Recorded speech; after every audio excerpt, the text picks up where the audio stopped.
Ele nasceu em uma família humilde, filho de um caminhoneiro e de uma cantora de igreja, um garoto comum, com uma voz nada comum. Na garagem ele sonhava. No palco ele explodiu, hits atrás de hits, milhões de álbuns vendidos. O mundo o aplaudia, mas por dentro ele estava em guerra, vícios, ego, silêncio. Ele perdeu a banda, a saúde, quase perdeu a vida, mas não perdeu a fé. Este é o lembrete de Lou Gramm.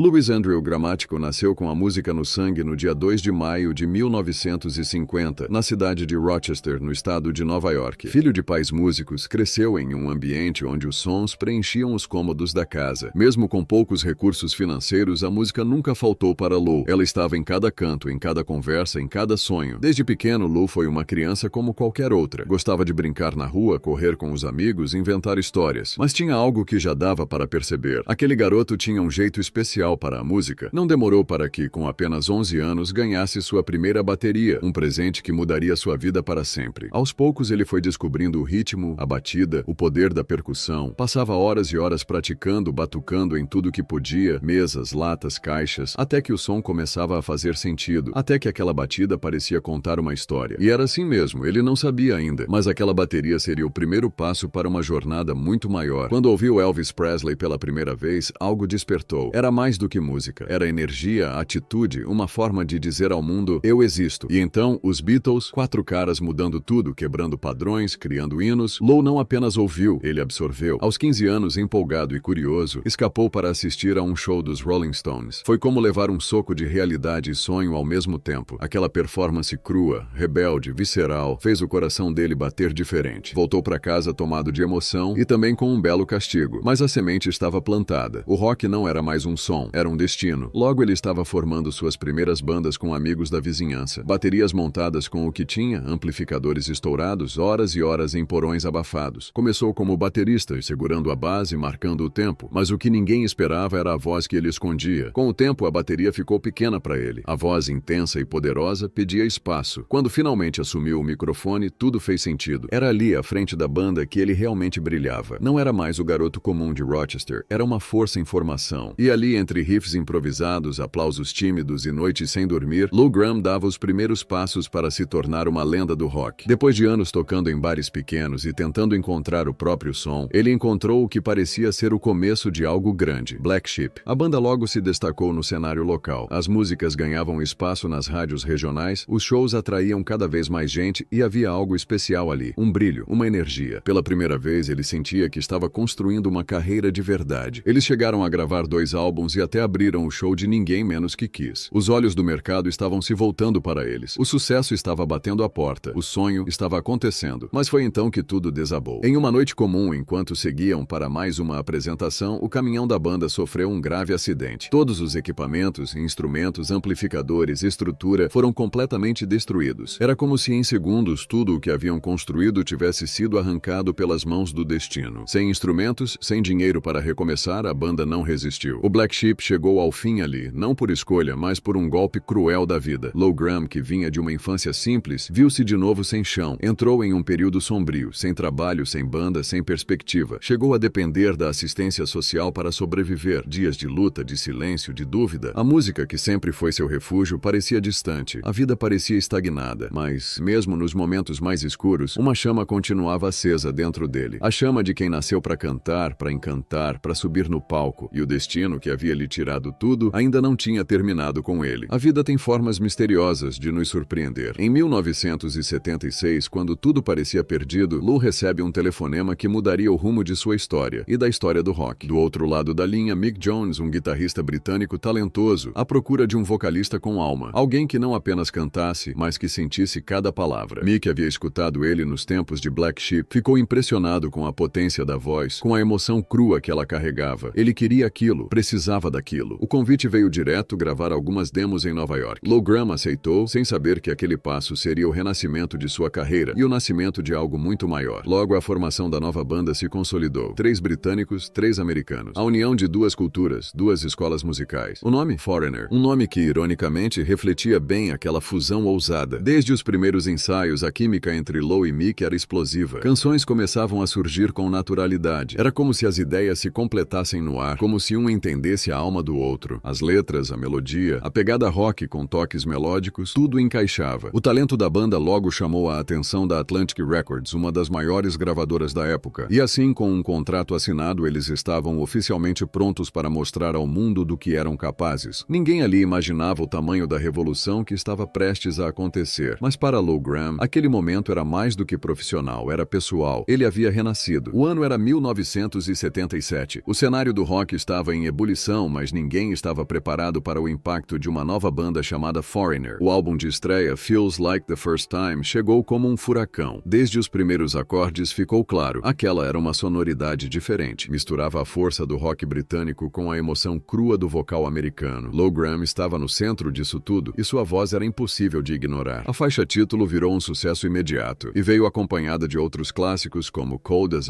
Ice e Long, Long Way From Home. Em pouco tempo, rádios de todo o mundo tocavam Foreigner sem parar. A banda saiu do anonimato direto para as paradas mais disputadas do planeta. Mas isso era só o começo.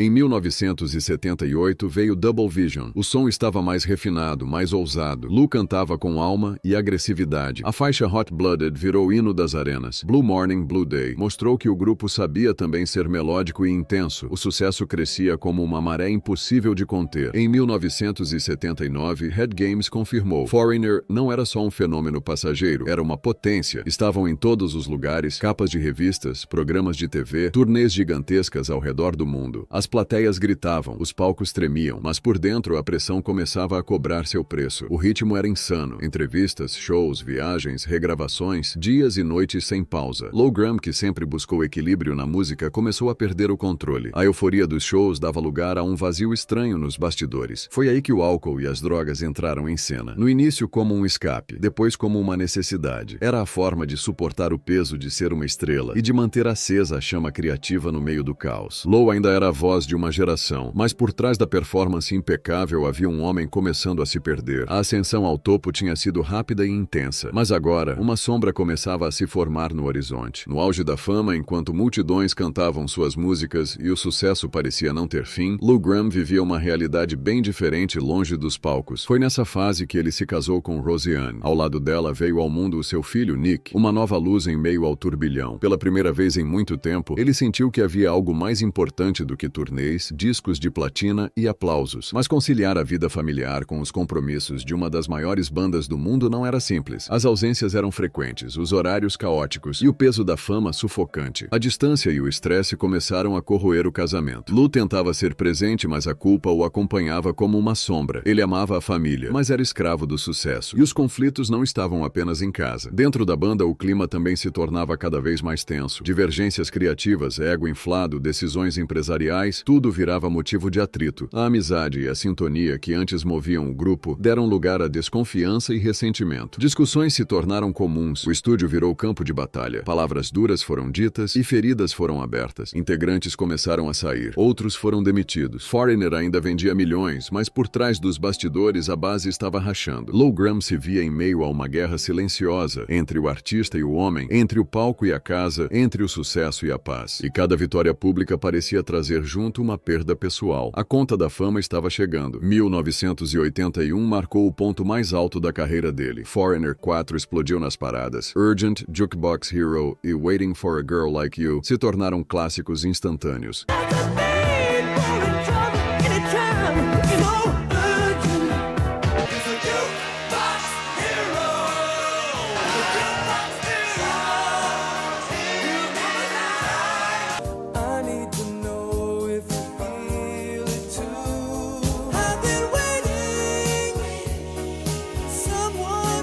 Em Em um mês, mais de 1 milhão de cópias vendidas, era o auge. A banda vivia o sonho que tantos perseguiam. Só que, em meio a tudo isso, Lou Gramm recebeu um golpe brutal, um tumor cerebral. O diagnóstico foi direto e cruel. Os médicos deram a ele apenas 90 dias de vida. Sem opções, voltou para casa, frágil, desacreditado, desacostumado a ser o homem vencido. Mas ele nunca aceitou finais escritos por outros. Começou uma batalha silenciosa e solitária, cercado por dor, orações e a esperança que só quem encara a morte de frente conhece. Enquanto seu corpo enfraquecia, sua vontade de viver crescia. Cirurgias, tratamentos agressivos, efeitos colaterais devastadores, e mesmo assim, ele resistia. Perdeu peso, cabelo, equilíbrio, mas não perdeu a fé. Lou Gramm não apenas sobreviveu, ele renasceu, mais humano, mais forte, e com uma história que vai além da música, uma história de milagre. Hoje, Lou Gramm tem 74 anos. Ele já não sobe mais aos palcos com a mesma frequência, mas sua voz e principalmente sua história continuam ecoando no coração de milhões. Bem, amigos, essa foi a história de uma lenda viva. O que você achou dessa trajetória? Comenta aqui embaixo qual parte mais te marcou. E se quiser mais histórias como essa, já sabe, se inscreve, deixa o like e compartilha com quem ama música de verdade. Nos vemos no próximo vídeo.